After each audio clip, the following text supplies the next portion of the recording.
নমস্কার, নতুন বাংলা থেকে বলছি সন্ময় বন্দ্যোপাধ্যায়। রাত পেরোলেই ইভিএম খোলা হবে।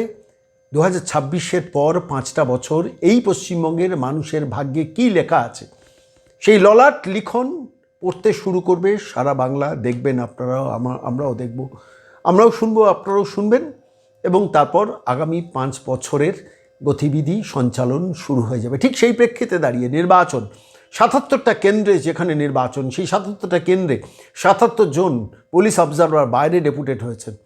প্রায় 150-র ওপর কাউন্টিং অবজারভার তারা ডেপুটেড হয়েছেন বিভিন্ন ক্ষেত্র থেকে।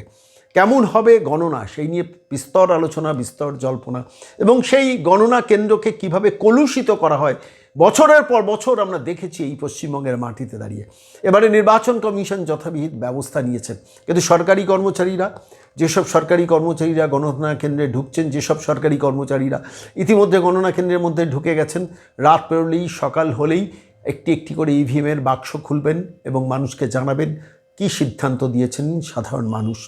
সেখানে কি কোনো গণ্ডগোল করার সম্ভাবনা আছে সরকারি কর্মচারীদের? কেন ফেডারেশন, প্রতাপ নায়কদের বাহিনী, সেখানে লোকজন কিছু না কিছু তো ঢুকিয়ে রেখেছেন। যদি কোনো রকম গণ্ডগোল করার চেষ্টা হয়, সংগ্রামী যৌথ মঞ্চের আহ্বায়ক ভাস্কর ঘোষ পরিষ্কার বলে দিয়েছেন, দেখা হবে ময়দানে। অর্থাৎ যারাই গণ্ডগোল করবেন বা করার চেষ্টা করবেন, হাত সাফাইয়ের চেষ্টা করবেন, মমতা অভিষেক গ্যাংয়ের নির্দেশ মেনে মানুষের জনাদেশকে পরিবর্তন করানোর সামান্যতম চেষ্টা করবেন, তাদের বিরুদ্ধে যা যা ব্যবস্থা নেওয়ার, আইনগত থেকে সামাজিকভাবে, সরকারিভাবে সমস্ত কিছু তাদের জন্য অপেক্ষা করবে। যারা, সবাই নয়, যে কতিপয় ফেডারেশনের সরকারি কর্মচারীরা এই ব্যবস্থাটার মধ্যে কোনো রকম জল মেশানোর চেষ্টা করবেন, কোনো রকম জালিয়াতি করার চেষ্টা করবেন, তাদের প্রতি মেসেজ দিলেন, বার্তা দিলেন শেষ মুহূর্তে সংগ্রামী যৌথ মঞ্চের আহ্বায়ক ভাস্কর ঘোষ। কি বললেন শুনুন। নমস্কার ভাস্করবাবু, সন্ময় বলছি। হ্যাঁ দাদা, নমস্কার। আর কয়েক ঘন্টার মধ্যে ইভিএম খোলা হবে। 2026-এর মানুষের, পশ্চিমবঙ্গের মানুষের ভাগ্য নির্ধারণের সিদ্ধান্ত প্রকাশ্যে আসবে। সাধারণ মানুষ যে জনাদেশ দিয়েছেন সেটা প্রকাশ্যে আসবে। সেই মুহূর্তে দাঁড়িয়ে দীর্ঘদিন ধরে সরকারি কর্মচারীদের দাবি দাওয়া আন্দোলন নিয়ে আপনারা সংগ্রামী যৌথ মঞ্চ নিরবিচ্ছিন্নভাবে কাজ করে গেছেন। 1300 দিনের ওপর এখনো এই মুহূর্তে দাঁড়িয়েও ওই শহীদ মিনার ময়দানের তলায় আপনারা সকাল দুপুর রাত কাটাচ্ছেন। এই মুহূর্তে দাঁড়িয়ে সংগ্রামী যৌথ মঞ্চের আহ্বায়ক হিসেবে ভাস্কর ঘোষের কাছ থেকে বাংলার মানুষ শুনতে চাইছে, যেসব কাউন্টিং সুপারভাইজাররা, কাউন্টিং এজেন্টরা, সরকারি কর্মচারীরা ওই কাউন্টিং হলের দুর্ভেদ্য দুর্গের মধ্যে থাকছেন, তাদের প্রতি আপনি কি মেসেজ দিচ্ছেন ভাস্কর ঘোষ? মেসেজ বলতে একটাই, দেখুন, আমরা যে উদ্দেশ্য নিয়ে এই ভোট প্রক্রিয়ার মধ্যে আমাদের লড়াই ছিল, সেই লড়াইটা ছিল যাতে করে রাজ্যের মানুষ দুর্নীতি মুক্ত, কোন রকমের দলীয় রাজনীতির ভয়ের পরিবেশ মুক্ত একটা ভোট প্রক্রিয়া উপহার পায়। সেখানে রাজ্যের মানুষ তার পছন্দ মতো দলের প্রার্থীকে তারা ভোট দেবেন, বেছে নেবেন, তাদের হাতে তাদের ভবিষ্যৎ উন্নয়নের দায়ভার সঁপে দেবেন, সেরকম একটা পরিবেশ তৈরি করা। এবং আমরা যেহেতু এই নির্বাচন প্রক্রিয়াটার সমস্ত অংশটাকে কন্ট্রোল করি, মানে যেহেতু সংগ্রামী যৌথ মঞ্চ সমস্ত স্তরের কর্মচারীদেরকে রিপ্রেজেন্ট করছে, সেই জায়গা থেকে আমরা সেই প্রসেসটাকে সঠিকভাবে লাগু করার জন্য নির্বাচন কমিশনের সাথে সহযোগিতা করে গেছি। আমরা যেসব পরামর্শ দিয়েছি তারা অনেক কিছু শুনেছেন, অনেক কিছু শোনেনও নি। আমরা চেষ্টা করে গেছি, কর্মচারীদেরকে সাহস জুগিয়েছি যে আপনারা লড়াই করুন, আমরা পাশে আছি। সেইভাবে লড়াই হয়েছে, অনেকটা স্বচ্ছভাবে করা গেছে। অন্তত পক্ষে বলতে পারা যায় যে শরণার্থী কালের মধ্যে এইরকম নিরুপদ্রব ভোট মানুষ দেখেছে কিনা জানা নেই। হয়তো পশ্চিমবঙ্গের ভোট প্রক্রিয়ার ইতিহাসে একটা নতুন অধ্যায়ের সূচনা হলো। সেই অধ্যায়টা সমাপ্তি কিন্তু কালকে।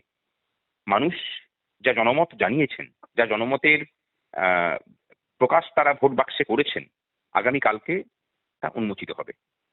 যেসব কর্মচারীরা কাউন্টিং সুপারভাইজার হিসেবে ভিতরে ঢুকছেন বা আরো অন্যান্য পদাধিকার হিসেবে ভিতরে ঢুকছেন, তাদের কাছে সংগ্রামী যৌথ মঞ্চ তথা রাজ্যবাসীর পক্ষ থেকে একটাই আবেদন থাকে যে আপনাদের হাতে কিন্তু বাঙালি জাতির ভবিষ্যৎ নির্ভর করছে। সরকার পাল্টানোর জন্য আপনাদেরকে কোনো প্রোঅ্যাক্টিভ ভূমিকা নেওয়ার প্রয়োজন নেই, সেটা মানুষ যা করার করে দিয়েছেন।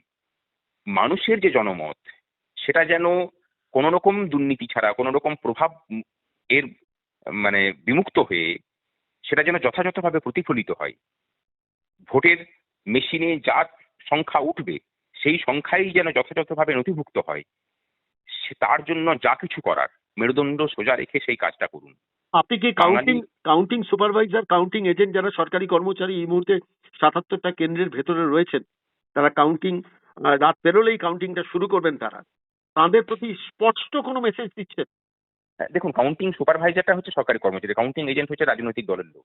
সুতরাং কাউন্টিং এজেন্টদের আমি এজেন্টের কথা বলছি না, বক্তব্য নেই। সুপারভাইজারদের যিনি অ্যাসিস্ট্যান্ট যারা অ্যাসিস্ট করছেন সেখানে যারা আছেন তাদেরকে এটাও যারা ভাবছেন তাদের মধ্যে অনেক লোক এমন ঢুকিয়ে রাখা হয়েছে যারা ফেডারেশন থেকে সিলেক্ট করে পাঠানো হয়েছে, যারা মূলত এই অফিসগুলোতে দুর্নীতির সিন্ডিকেট গুলো চালান। তারা কিন্তু এখনো পর্যন্ত শেষ মুহূর্ত পর্যন্ত চেষ্টা করে যাচ্ছে ম্যানিপুলেট করার। তাদেরকে আমরা বলবো যে জেনে রাখবেন যে প্রত্যেকটা জায়গাতে সংগ্রামী যৌথ মঞ্চ তার লোককে কিন্তু রেখেছে, ফেডারেশন যেমন লোক রেখেছে আমরাও কিন্তু লোক রেখেছি। সুতরাং নিশ্চিত থাকতে পারেন কাউন্টিং থেকে বেরিয়ে আসার পরেও আপনারা যদি কোনো অন্যায় করে থাকেন সেই অন্যায়কে কিন্তু আমরা বরদাস্ত করবো না, ছাড়া হবে না। কারণ যে লক্ষ্যটা নিয়ে আমরা লড়াইটা করছি, পশ্চিমবঙ্গের ভোট প্রক্রিয়াকে দুর্নীতিমুক্ত করার লড়াই, এই লড়াইয়ের প্রতিপক্ষ হিসেবে যারা থাকবেন তাদের কাউকে রেয়াত করা হবে না। সে যদি আমার নিজের সহকর্মীও হয়ে থাকেন তিনিও ছাড় পাবেন না। সুতরাং যা কিছু করবেন নিজের চাকরিগত জীবনের ভবিষ্যৎকে মাথায় রেখেই করবেন, এবং আলটিমেটলি বৃহত্তর ক্ষেত্রে যদি বলেন তাহলে এই রাজ্যটাকে সুষ্ঠু পথে নিয়ে যাওয়ার একটা অন্যতম প্রধান জায়গা হচ্ছে ভোট প্রক্রিয়াটাকে দুর্নীতিমুক্ত করা। তার একটা বড় অংশ গণনা। এই গণনা নিয়ে ম্যানিপুলেশন কিভাবে কি হয় না হয়, আগে যা কিছু হয়েছে সেটা ভুলে যান। ভবিষ্যতে আগামীকালকের পর থেকে যেন আর না হয়, আগামীকালকেও যেন না হয়, সেই বিষয়টা নিশ্চিত সকলে মিলে কোমরে হাতে হাত দিয়ে করুন। যারা এর অন্যথা করবেন তাদের বিরুদ্ধে যা কিছু করা সেটা আমরা করব। তথ্য কালকে সবকিছু সংগৃহীত হবে। অনেক ধন্যবাদ ভাস্করবাবু, অনেক ধন্যবাদ।